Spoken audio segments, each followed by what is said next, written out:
الحمد لله رب العالمين وبه نستعين والصلاة والسلام على سيد المرسلين محمد وآله وأصحابه وأزواجه وذرياته وأهل بيته أجمعين أما بعد أعوذ بالله من الشيطان الرجيم بسم الله الرحمن الرحيم إن عدة الشهور عند الله 12 شهرا في كتاب الله يوم خلق السماوات والأرض منها 4 حرم ذلك الدين القيم فلا تظلموا فيهن أنفسكم صدق الله العظيم وقال رسولنا وإمامنا محمد صلى الله عليه وسلم أفضل الصيام بعد رمضان شهر الله المحرم أو كما قال صلى الله عليه وسلم. محترم بزرگوں اور عزیز دینی اور ایمانی بھائیوں، محرم کا مہینہ شروع ہونے والا ہے۔ محرم کے مہینے کے تعلق سے بہت سارے فضائل اور کرنے کے کام ہیں جو ہمیں اور آپ کو کرنا ہے، اور اس مہینے کے ساتھ بہت سی ایسی چیزیں، خرافات، غلط، الٹی سیدھی جوڑ دی گئی ہیں جن سے ہمیں اور آپ کو بچنا ہے انشاءاللہ۔ یہ جو مہینہ ہے اللہ رب العزت نے اس کو حرمت والا مہینہ قرار دیا، یعنی تقدس والا مہینہ، احترام والا مہینہ، عزت والا مہینہ، اور اللہ رب العزت کی طرف سے جس کو محترم قرار دیا گیا ہے، ان مہینوں میں سے ایک مہینہ محرم الحرام کا ہے۔ اور محرم کے معنی ہی ہوتے ہیں وہ چیز جو حرمت کے قابل ہو، وہ چیز جو عزت کے اور احترام کے قابل ہو، اسے کہتے ہیں محرم۔ چنانچہ اللہ رب العزت نے قرآن مقدس میں یہ بات ارشاد فرمائی، منہا 4 حرم۔ اللہ کے نزدیک مہینوں کی تعداد 12 ہے اللہ کی کتاب میں، اور یہ تعداد اسی دن سے ہے جس دن اس اللہ نے یوم خلق السماوات والارض، زمین اور آسمان کو پیدا کیا۔ آگے فرمایا منہا 4 حرم، ان میں سے 4 حرمت والے، احترام والے۔ مسلمان کو وہ مہینے جاننا بھی چاہیے اور ان مہینوں میں کرنے والے کام بھی جاننا چاہیے، اور ان مہینوں میں جن چیزوں سے خصوصیت کے ساتھ بچنا چاہیے اسے بھی جاننا چاہیے، اس لیے کہ جب ہم اور آپ جانیں گے نہیں تو کریں گے کیسے؟ ابھی اگر میں پوچھوں کہ بتائیے 4 مہینے کون کون سے، تو مائنس میں آئیں گے۔ اکا دکا لوگ، مولانا صاحب ہیں، قاری صاحب ہیں، یا دین سے شغف رکھتا ہے آدمی، تعلق رکھتا ہے، تو اسے معلوم۔ اس میں سے ایک مہینہ ذوالقعدہ کا ہے، ایک مہینہ ذوالحجہ کا ہے، اور ایک مہینہ محرم کا ہے۔ اور ایک مہینہ رجب کا ہے۔ ایک بہت بڑا ایشو یہ بھی ہے کہ ہماری اولاد، ہماری جنریشن اسے اسلامی تاریخ دھیرے دھیرے اس کو بہت دور کر دیا۔ اگر ہم مسلمانوں کو زیادہ سے زیادہ یاد رہتا ہے تو رمضان کا مہینہ یاد ہے، اور جو بعض مہینے ہیں وہ بعض اعمال کی وجہ سے یاد رہتے ہیں۔ حالانکہ مسلمانوں کو اپنے بچوں کو جو اسلامک مہینے ہیں وہ یاد کروانے چاہیے، اور اس کی اہمیت بھی ان کے دل و دماغ میں ہونی چاہیے۔ انگریزی تاریخ پوچھیے آپ اپنے بچے سے، ترنت بتائے گا، اور اس سے پوچھیے محرم کی، سفر کی، ربیع الاول کی، تو وہ ایسا اسے شوق لگے گا کہ صاحب کوئی بالکل نئی چیز اس سے پوچھ لی ہے۔ کیوں؟ اس لیے کہ ہم نے اپنے بچوں کو ان مہینوں سے آگاہ نہیں کیا، ان مہینوں کو سکھایا نہیں، یاد نہیں دلایا۔ اس لیے یہ اس کی فکر ہونی چاہیے۔ بہرحال تو یہ 4 مہینے کون کون سے؟ ذوالقعدہ، ذوالحجہ، محرم اور رجب، 4 مہینے حرمت والے مہینے قرآن کہہ رہا ہے۔ ان مہینوں میں جو محرم الحرام کا مہینہ ہے، اس مہینے کے اندر آدمی کو زیادہ سے زیادہ عبادت کرنا چاہیے، عبادت کا بھاؤ بڑھا ہوا اور گناہ سے اجتناب کرنا چاہیے۔ ویسے تو جتنے مہینے ہیں سب اللہ کے، ہر دن اللہ کا، ہر گھڑی اللہ کی ہے، لیکن اللہ نے اس کو اپنی طرف جوڑا ہے۔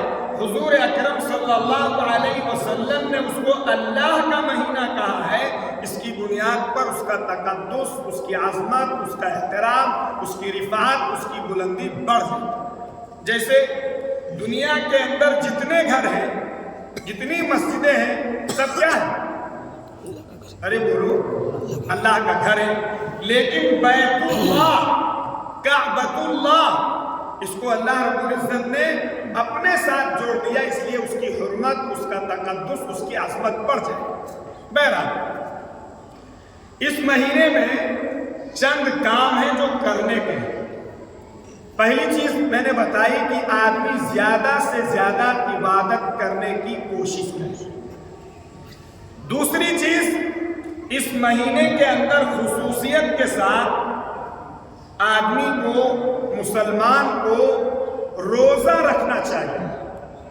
کوشش ہو جتنا زیادہ رکھے، لیکن 10ویں محرم الحرام کا روزہ رکھنا، ہمارے آقا حضور اکرم صلی اللہ علیہ وسلم نے فرمایا کہ جو انسان عاشورہ کے دن 10ویں محرم الحرام کو روزہ رکھے گا، اللہ رب العزت اس کے 1 سال پیچھے کے اور ایک روایت کے مطابق 1 سال آگے کے گناہ معاف کر، ایک روزہ رکھے۔ فرمایا من صام عاشورا احتسب علی اللہ انہ ان یکفر السنة التي قبلها وفي رواية السنة التي بعدها او كما قال صلی اللہ علیہ وسلم۔ 1 سال کے گناہ اس کے صاف کر دیے جائیں گے، دھو دیے جائیں گے، معاف کر دیے جائیں گے۔ ایک روزہ رکھنا۔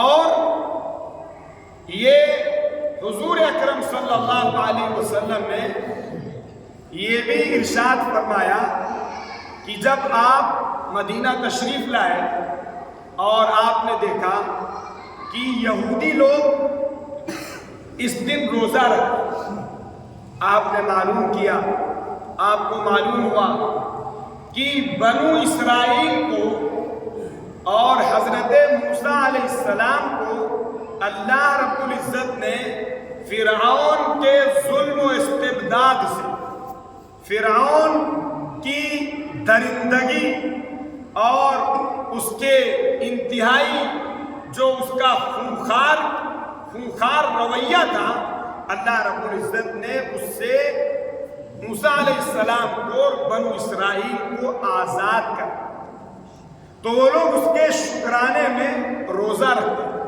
تو آپ صلی اللہ علیہ وسلم نے فرمایا کہ ہم زیادہ مستحق ہیں موسیٰ علیہ السلام کے اس خوشی میں شریک ہونے کے، لہذا آپ نے فرمایا کہ ہم روزہ رکھیں۔ لیکن اس وقت آپ نے ایک بات اور ارشاد فرمایا، روزہ رکھو اور یہود کی مخالفت کرو، جو انتہائی گندے، گھناؤنے، انسانیت کے دشمن اور اکالون السحت، حرام خور کہہ لیجیے، سماعون للکذب، اور انتہائی جھوٹے اور فراڈی، ان لوگوں کی مخالفت کرنے کے لیے آپ نے پوری امت کو تعلیم دی۔ کاہے میں یہ بہت سمجھنے کی چیز اور بہت سوچنے کی چیز، کاہے میں؟ ارے بولیے، روزہ رکھنے میں اگر یہود 10ویں محرم الحرام کو روزہ رکھتے ہیں تو آپ نے فرمایا لَأَصُومَنَّ التَّاسِعَ، تو ہم 10ویں کو بھی روزہ رکھیں گے اور ان کی مخالفت میں 9ویں کو بھی روزہ رکھیں گے۔ ہم یہودیوں کے ساتھ ان کی کاپی، ان کی امیٹیشن، ان کی مشابہت، ان کے طور طریقے سے اتنا دور رہیں گے کہ عبادت میں بھی، حالانکہ روزہ، اس میں اتنے لوگ بیٹھے ہیں، کون آدمی روزے سے ہے، کون بغیر روزے کے، کچھ نظر آ رہا ہے؟ جو چیز دکھ نہیں رہی اور جو چیز بالکل ہڈن اور چھپی ہوئی، میرے عزیز و بزرگ دوستو، ہمارے آقا نے اس چیز میں بھی ان کی مخالفت کے لیے فرمایا۔ اور آج ہمارا حال کیا ہے؟ اگر وہ تھوک دیں تو ہم اور آپ اس کو چاٹنے کے لیے تھے۔ اگر وہ کوئی غلط فیشن کے نام پر ہو، تہذیب کے نام پر ہو، کلچر کے نام پہ ہو، سیویلائزیشن کے نام پہ ہو، اور جو بھی طریقے ہیں، آج پورے طور پہ ہماری کمیونٹی کے سارے نوجوانوں نے، سارے کا مطلب یہ ہے کہ مائنس میں آپ جائیں گے، پرسنٹیج میں بھی نہیں آئیں گے، پوری کمیونٹی غیروں کے طریقوں کو اختیار کرنے میں فخر محسوس کرتی، ہماری ذلت کا، ہماری نکبت کا، ہمارے زوال کا، ہمارے گرنے کا، ہمارے بے حیثیت ہونے کا، ہمارے پھینا اور جھاگ ہونے کا بنیادی سبب یہ ہے کہ ہم نے غیروں کے طریقوں میں فخر محسوس کیا۔ ہمارے آقا نے ہمیں یہ کہا کہ ہم ان کی کاپی نہیں کریں گے، ان کی امیٹیشن نہیں کریں گے، ہم اگر یہ 10ویں کو روزہ رکھتے ہیں تو ہم 9ویں کو بھی روزہ رکھیں گے تاکہ ہم ان سے بالکل الگ ہو سکیں۔ آج ہم اپنے آپ کو ان میں شامل کر کے یہ سمجھتے ہیں کہ ہم عزت پا سکیں۔ اگر آپ ان کے ساتھ شامل ہو کر عزت کی امید رکھتے ہیں، آپ یاد رکھیے آپ کو عزت دنیا کی کوئی طاقت نہیں دلا سکتی۔ آپ کی عزت بلکہ پوری دنیا کے انسانوں کی عزت صرف اور صرف جناب محمد رسول اللہ صلی اللہ علیہ وسلم کے طریقے میں۔ بہرحال آپ نے فرمایا کہ 9ویں کا بھی روزہ رکھوں گا، لیکن وہ وقت نہیں آیا، لیکن آپ نے اپنی امت کو تلقین کی۔ اس لیے ہر مسلمان کو، ہر مومن کو یہ کوشش کرنی چاہیے کہ ہم 10ویں اور 9ویں کا روزہ رکھنے کی پوری کوشش کریں گے انشاءاللہ۔ دوسری چیز، آپ نے ایک حدیث میں فرمایا اور بہت تجربے کی، اور ہم لوگ عام طور پہ اس سے غافل ہیں۔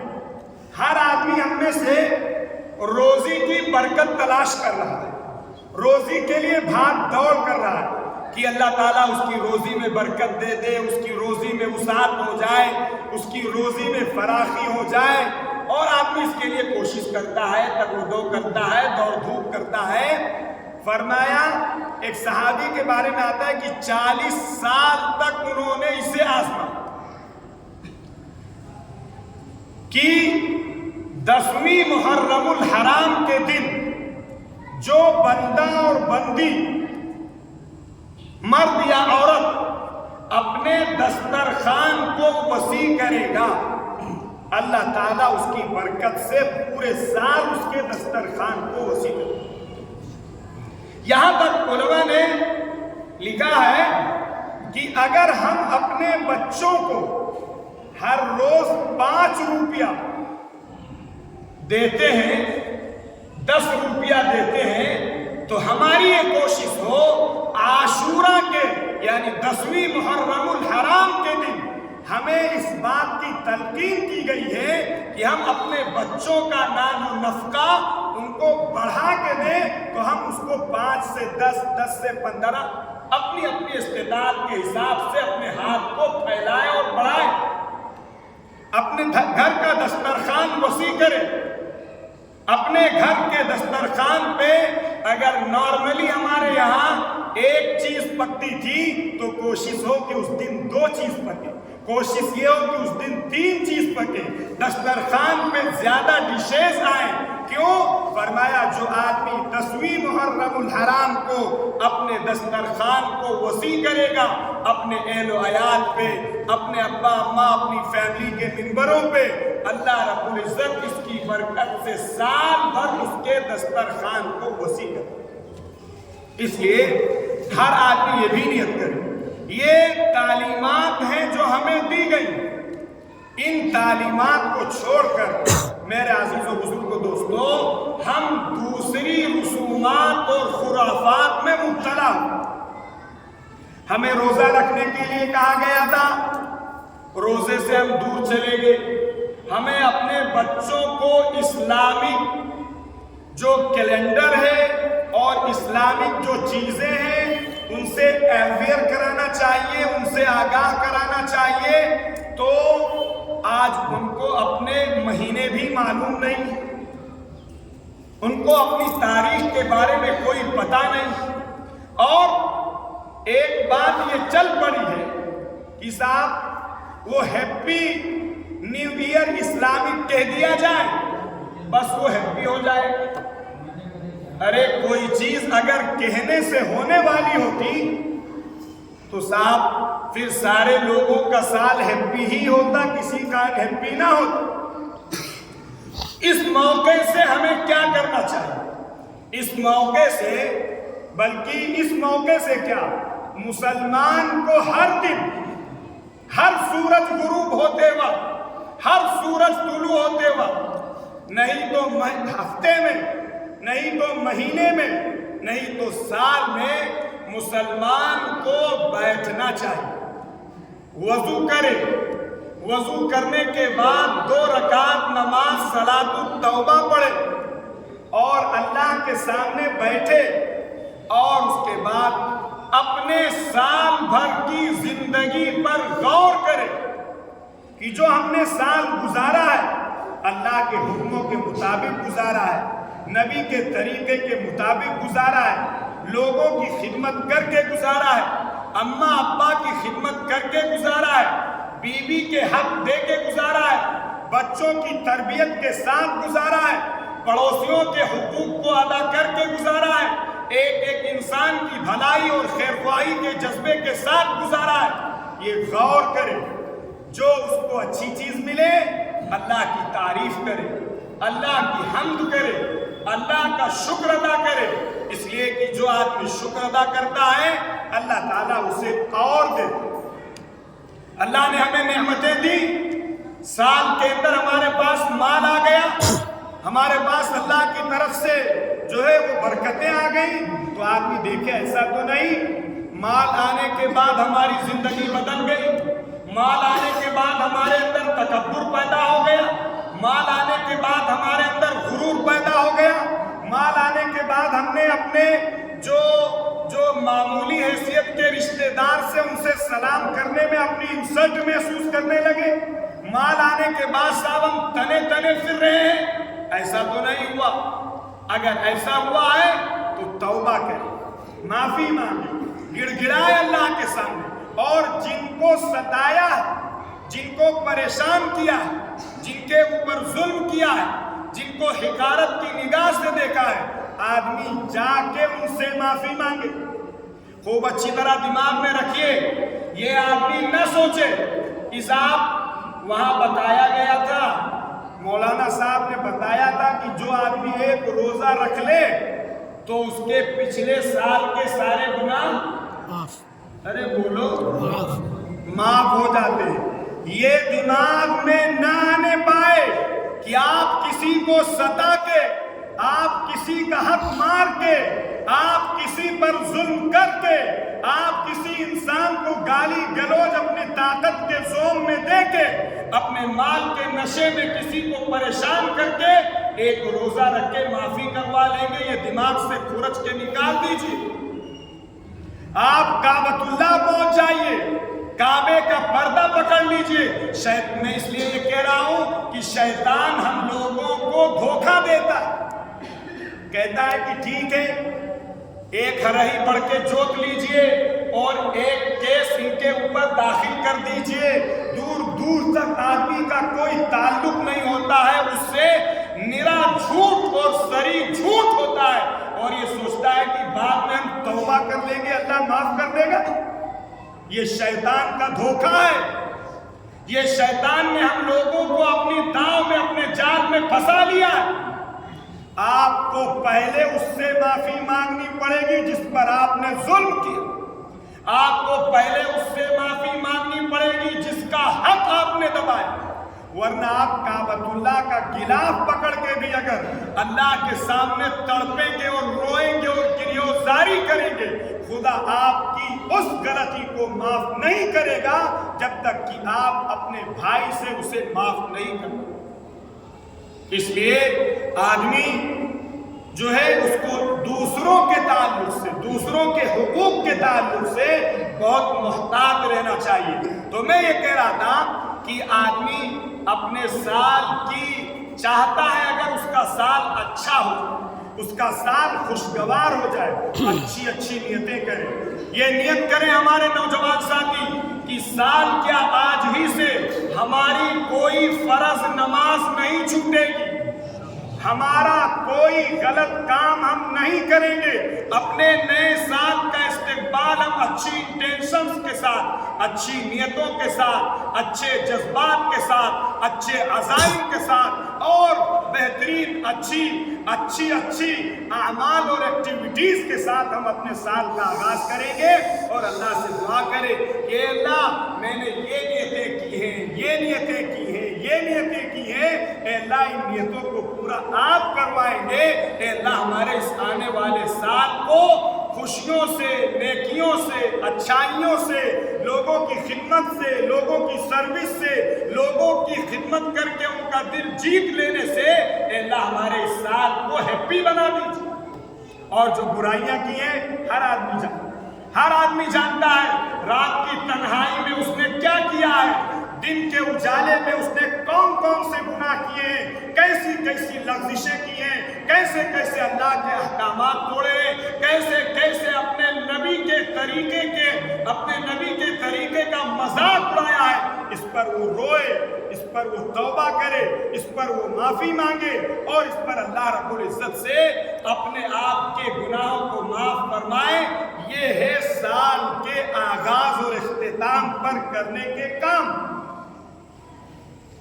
مسئلہ یہ ہے کہ آدمی جو ہے وہ ان کاموں کو چھوڑ کے، جو بہت ساری رسومات ہیں، آدمی ایسا بنا دیا گیا ہے کہ حضرت حسین سے محبت کرنے والا اسے سمجھا جاتا ہے جو شیطان کی پیروی کرے، جو ڈھول بجائے، جو تاشا بجائے، جو ماتم کرے، جو کپڑے پھاڑے، جو اپنا چہرہ پیٹے، اور جو ہائے ہائے کرے اسے حسین کا وفادار اور حسین سے محبت کرنے والا سمجھا جاتا ہے، اور جو حضرت حسین کی محبت کرنے والے اصل ہیں۔ کیا پیغام دیا انہوں نے؟ پوری دنیا کے انسانوں کو یہ پیغام دیا ہے کہ باطل کے سامنے سر نہیں جھکانا ہے، ظالم کے سامنے سر نہیں جھکانا ہے۔ اولاد کٹتی ہے کٹ جائے، گردن اڑتی ہے اڑ جائے، لیکن اگر سچا مسلمان ہے تو وہ باطل کے سامنے اپنا سر نہیں جھکائے، باطل کے ساتھ کوئی سمجھوتا نہیں کرے۔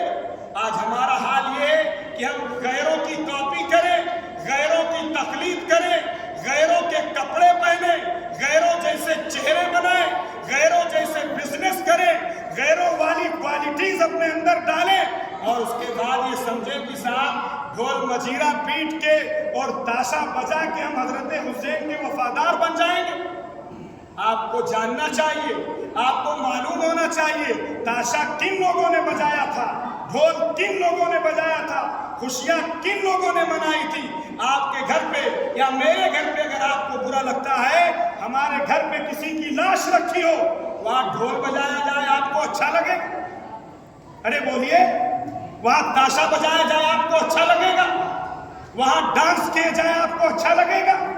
حالات یہ ہو گئے ہیں کہ حضرت حسین کی شہادت پہ ڈی جے، حضرت حسین کی شہادت پہ گانے، حضرت حسین کی شہادت پہ بے پردگی، حضرت حسین کی شہادت پہ وہ گندے گھنونے نجس وہ کام کیے جاتے ہیں جو اسلام کی نفرت غیروں کے دلوں میں پیدا کرتے ہیں۔ صاحب آپ راستہ روکے ہوئے، آپ راستہ جام کیے ہوئے، پیچھے سے ایمبولینس سائرن کر رہی ہے، آدمی کے اٹیک پڑ گیا ہے، آدمی دم توڑ رہا ہے، کیا اسلام یہ سکھاتا ہے کہ آپ راستہ بند کر کے ماتم کریں سڑک پر؟ اسلام وہ مذہب ہے، اسلام وہ دین ہے جو یہ سمجھاتا ہے کہ انسان کی بھلائی اسلام کے ہر حکم میں۔ کیا اعلان کیا؟ من ضیق الطریق فلا جہاد لہ، کہ جو انسان، کان کھول کے سن لیجئے اسے، اگر آپ ماتم نہیں کرتے ہیں، اگر آپ ان جلوس میں شرکت نہیں کرتے ہیں، لیکن آپ جا کے وہاں ہجوم لگاتے ہیں، آپ جا کے وہاں کھڑے ہوتے ہیں، آپ جا کے وہاں وہ تماشا دیکھتے ہیں، تو آپ بھی اس کے اندر شریک مانے جائیں۔ یہ نہیں کہنے کام چلے گا کہ صاحب ہم تو اس سے نفرت کرتے ہیں۔ اگر آپ نفرت کرتے ہیں تو وہاں گئے کیوں؟ ہم نے جا کے، ہم نے وہاں بھیڑ لگا کے، ہم نے وہاں میلے لگا کے، ہم نے وہاں جتھے اور لوگوں کو اکٹھا کر کے یہ ثابت کر دیا کہ ہم بھی آپ کے ساتھ ہیں۔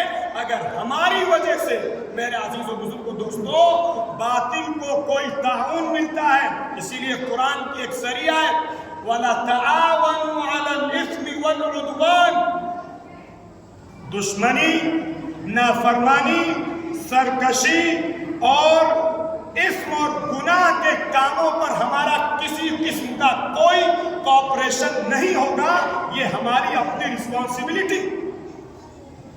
فرمایا من ضیق الطریق فلا جہاد لہ، جو آدمی راستہ بند کرتا ہے، چاہے وہ کوئی جلوس ہو، چاہے وہ کوئی فنکشن ہو، چاہے وہ کوئی پارٹی ہو، چاہے وہ کوئی اجتماع ہو، چاہے وہ کوئی صاحب دینی محفل ہو، چاہے وہ کوئی جلسہ ہو، چاہے کوئی جلوس ہو، شریعت یہ کہتی ہے اگر راستہ آپ تنگ کرتے ہیں، راستے میں جانے والوں کو تکلیف ہو رہی ہے، تو اللہ تعالیٰ کی طرف سے آپ کو اس پر کوئی اجر نہیں ملے۔ یہ جانتے ہیں آپ کس پروسپیکٹیو میں اور کس تناظر میں کہا گیا؟ جو صحابہ جہاد کے لیے جاتے تھے، اپنی جان کا نذرانہ لے کے جاتے تھے، اپنے آپ کو دین کی سرفرازی کے لیے اپنا خون، اپنا من، تن، دھن سب کچھ پیش کرنے والے تھے، ان سے یہ کہا گیا ہے کہ اگر جہاد کے موقع پہ آپ راستہ بند کرتے ہیں تو پھر اللہ تعالیٰ کی طرف سے آپ کو آپ کے جہاد پر کوئی نیکی نہیں۔